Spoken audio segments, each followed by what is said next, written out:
There is a letter in Berlin that still feels warm, not because of the paper, not because of the ink, but because of the desperation inside it. 10 pages, no name, no clear address. Only a man writing as if the woman he loved was close enough to hear him and impossible enough to lose forever. In July of 1812, Ludwig von Beethoven wrote one of the most mysterious love letters in the history of classical music. He did not sign it to a wife. He did not address it to a known lover. He called her only one thing, his Immortal Beloved. And more than 200 years later, no one can say with absolute certainty who she was. That is the mystery. But maybe the real question is not only who she was. Maybe the real question is this: what kind of love could make a man like Beethoven write as if music itself was no longer enough? At the time, Beethoven was in Teplitz, a spa town in Bohemia. People went there to recover, to breathe cleaner air, to escape the exhaustion of cities, illnesses, politics, and social life. But Beethoven was not simply resting. He was carrying a body that often betrayed him, a temper that isolated him, and a silence that was slowly closing around him. By 1812, his hearing had already been damaged for years. The world knew him as a force of nature, difficult, proud, brilliant, unpredictable. A man capable of shaking a room without saying much. But the letter found after his death reveals another Beethoven, not the monument, not the storm, not the composer carved into history with wild hair and a severe expression. It reveals a man waiting, a man hurting, a man who, for one moment, was not trying to conquer music, but begging life to give him one chance at happiness. The letter begins in fragments of longing. He writes from a place of movement, separation, and uncertainty. He speaks of distance, of travel, of the pain of being apart. He writes as if the woman already knows everything between them, and yet as if nothing between them is secure.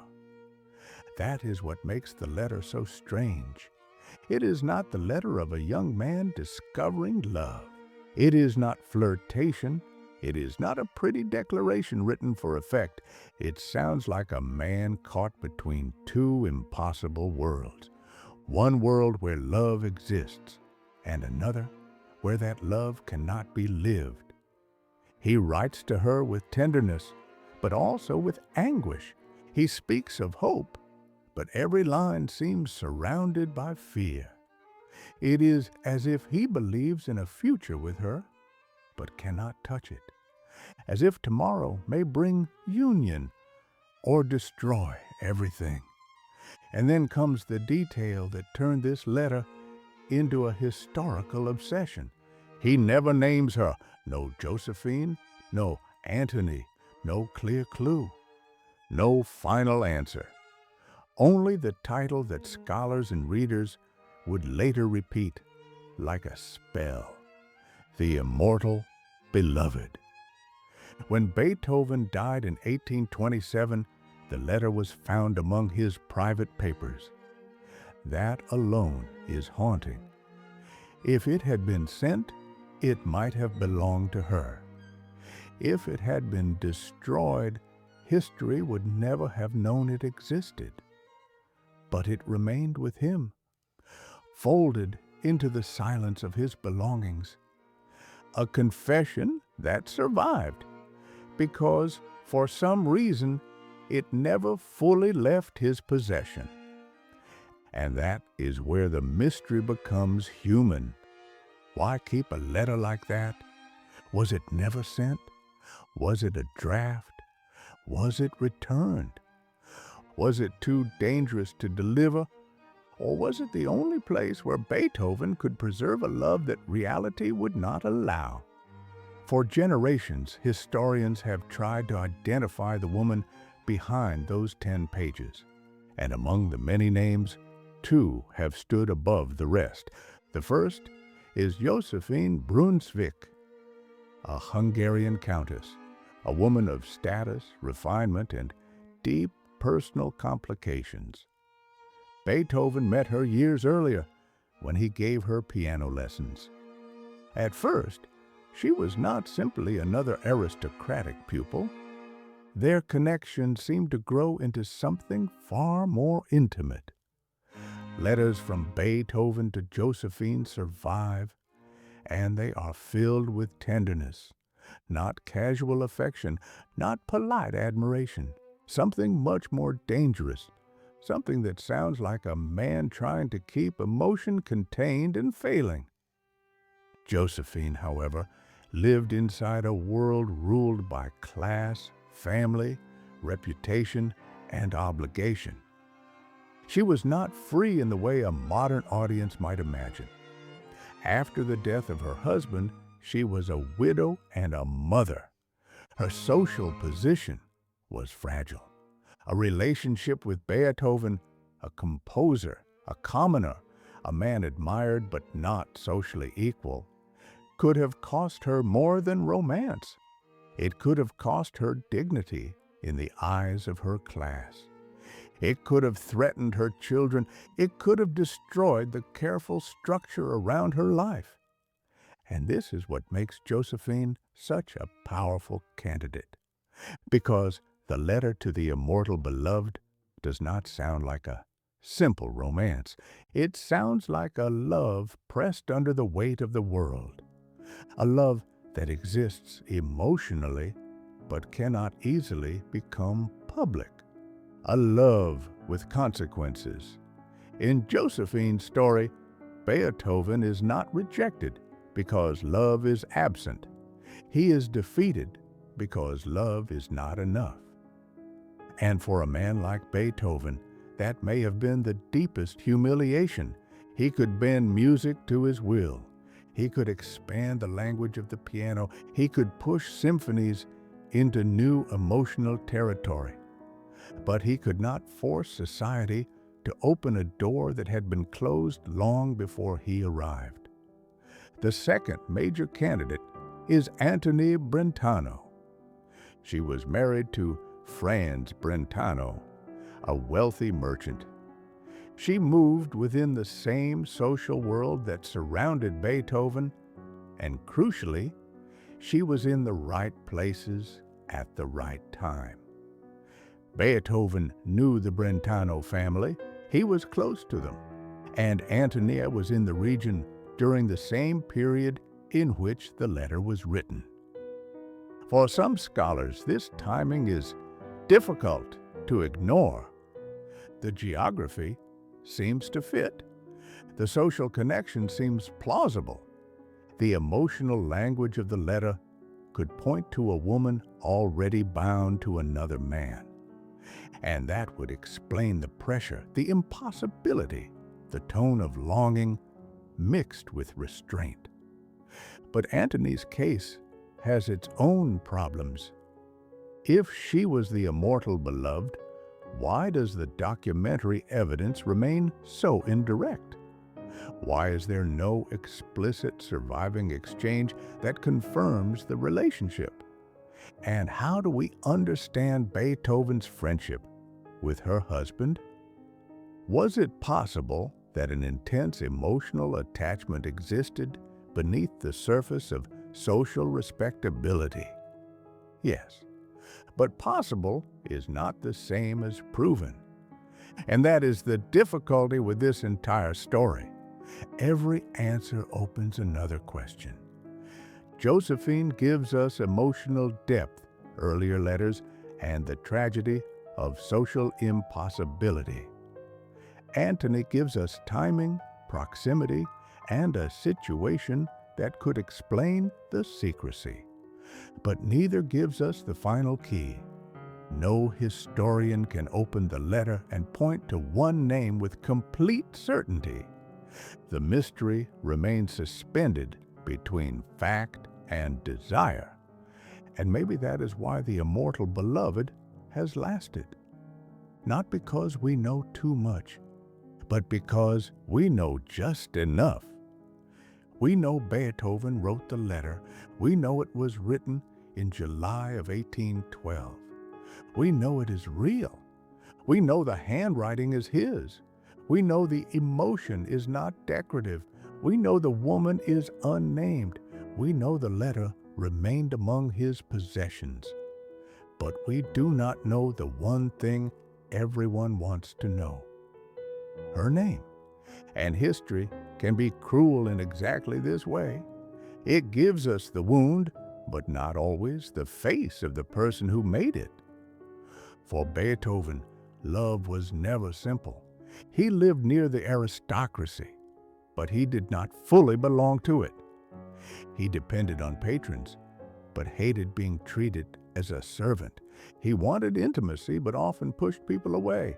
He desired connection, but his deafness gradually separated him from ordinary conversation.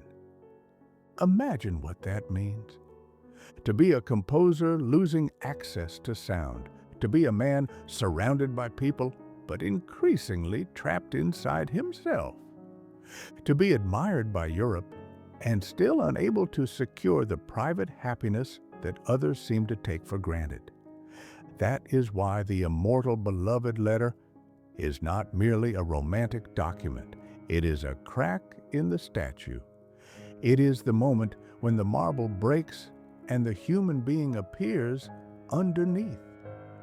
The letter tells us that Beethoven was not only a genius, he was also a man who waited for replies, a man who worried about distance, a man who imagined a future that may never have arrived, a man who could write music that sounded eternal while living inside a body and a society that reminded him every day of limitation. And this is where the story becomes bigger than biography, because everyone knows what it feels like to love something that cannot fully exist: a person, a dream, a version of life, a future that appears for a moment and then disappears into practical reality. That is the emotional power of the Immortal Beloved. Not the scandal, not the guessing game, not the list of candidates, but the unbearable space between what Beethoven felt and what he could live. The letter is filled with the language of union, but its survival suggests separation. It speaks of love, but it arrived in history as absence. There is something almost musical about that contradiction. A theme stated clearly, and then unresolved. A phrase reaching toward harmony, but stopping before the final chord. That may be why this mystery belongs so naturally to Beethoven. His music often feels like a struggle against limits, against silence, against fate, against the walls of the possible. And in the Immortal Beloved letter, we see that same struggle outside the score. Only this time, the instrument is not the piano. It is paper. It is ink. It is a hand writing faster than pride can stop it. Of course, we must be careful. It would be easy to turn the letter into a fairy tale, to claim that one woman explains all of Beethoven, to pretend every painful chord came from this single romance. That would be dishonest. Great music is never that simple.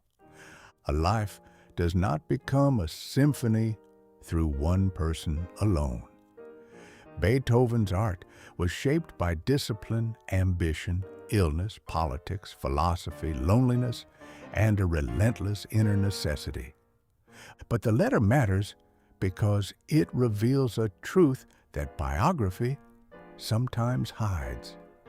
The greatest artists are not made of greatness only. They are made of contradiction.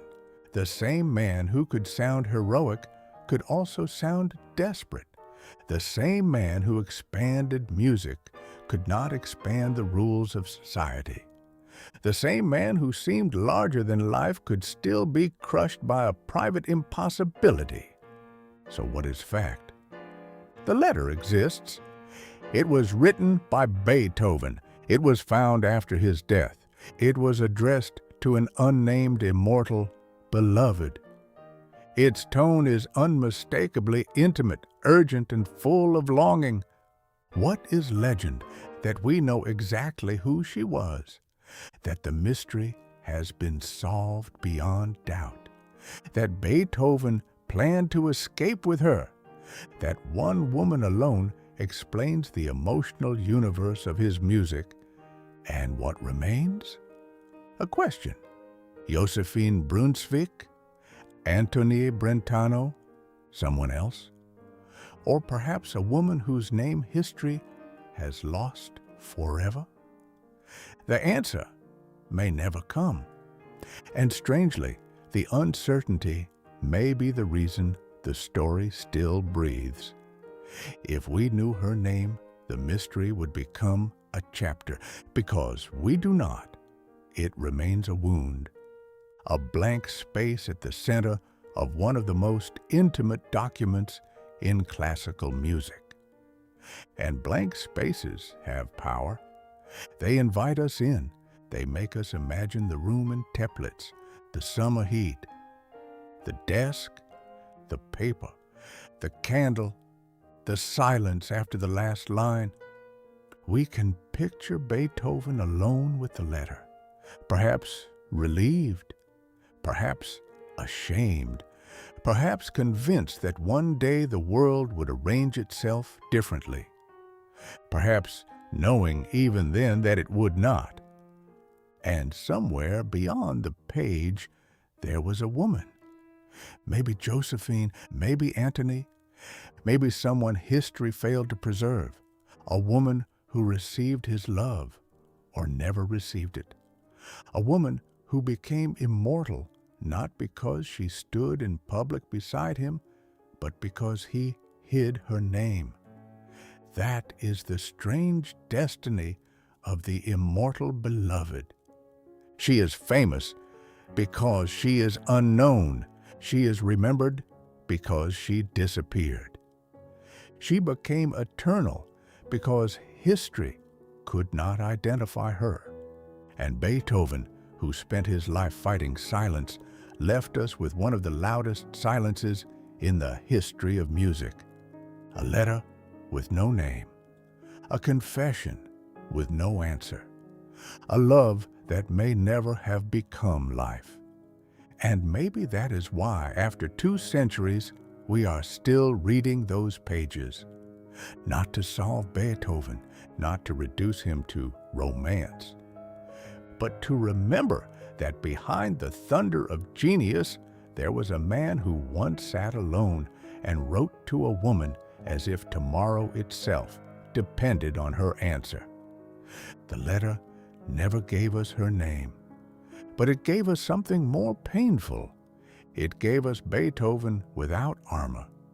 And perhaps that is why the immortal beloved remains immortal.